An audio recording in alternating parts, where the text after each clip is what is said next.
This is the BlackBerry 8900, the latest in a series of smartphones from RIM for T-Mobile. The 8900 brings with it some interesting updates to the Curve family. Mainly it looks a lot more like the BlackBerry Storm and has some minor design language changes and brings with it the latest version of the BlackBerry operating system. Taking a quick spin around the hardware, we'll see it full QWERTY layout that the Curve has, send and end keys, BlackBerry key, trackball, and return key. The trackball is black rather than white, and you can see the ball itself does not illuminate if we push the button like it does on the Pearl and some models of the Curve. Not quite sure why RIM decided to change that, but they did. Taking a look at the left side of the phone, we see an application key here.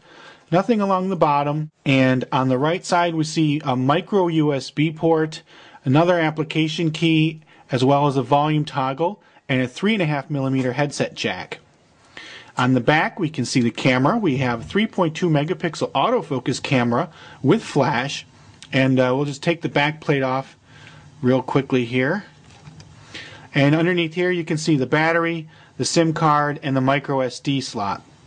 Thankfully, the micro SD slot can be accessed while the phone is running, so you can hot swap your cards while without turning the phone on or off. The keyboard itself feels great. I have to say, it's very comfortable. I really do like the way it feels. The keys have good travel and feedback, and you know, there's a good shape to each key. Looking at it closely, you can see that you know, they have a little bit of contour and feel pretty good. The trackball itself is recessed ever so slightly compared to some BlackBerries of the past, but it is still very usable. So that's the hardware. Let's zoom in and scan through the software a little bit. One thing you may want to notice on the 8900 is that it is compliant with T-Mobile's Hotspot at Home service. You can see it has the UMA client running and it's actively connected to my Wi-Fi network.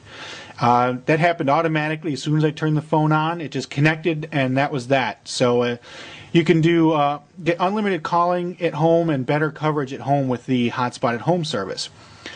The main layout here has just some shortcuts to what RIM thinks might be the most used applications. And for example, it can show your My Faves dock. Pressing the BlackBerry key will bring you to the full main menu, which you can see carries over the new design that is seen on the Bold and the Storm. From here you can access all the phone systems. The BlackBerry, of course, has its famed email service, which you can see here. The emails are very easily read, and the BlackBerry key, of course, lets you do everything you need to do to interact with your email. We'll close out of that, and has a contact list. You can do many things straight from here. So you can see how it lists your My Faves contacts with a little icon. Pressing the BlackBerry key will let you perform a different bunch of actions, or if you press the center of the button itself, it'll just call the number, and they've got a fake number programmed in there. Going back out to the main screen, of course, you've got the calendar and BlackBerry browser, music, and the media controller here. Going into the media, we can let's start this over. They've got a John Mayer video posted on here. So the screen looks gorgeous, I have to say. Very, very nicely done screen, and very good for media playback. Not only do you have video, you can you know, interact with your music, ringtones, your pictures, and also take voice notes. Pictures, of course, is just a simple gallery that ties to your camera.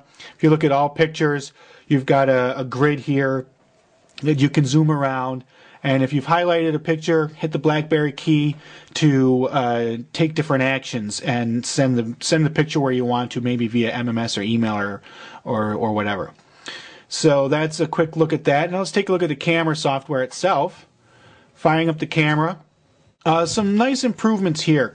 On past generations of BlackBerries, the zoom has been very clunky. It would go from 1x to 3x to 5x. This actually will put something out there. You can see if I zoom in, it does 1 to 1, 1.1, 1.2, 1.3.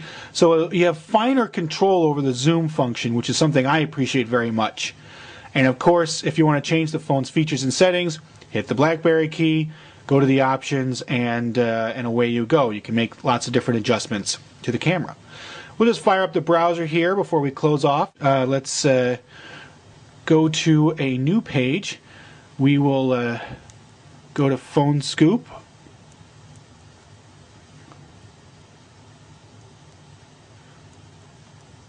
And there we go. See how quickly it pulls it up. So pulled up our WAP site, and we can scroll down and select the full HTML version.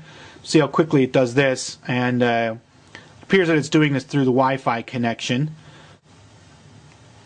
So there we have the full HTML version of Phone Scoop. And of course, the browser lets you do all sorts of different things. You can interact with the websites, refresh things, add bookmarks, and so on. So that is the BlackBerry 8900.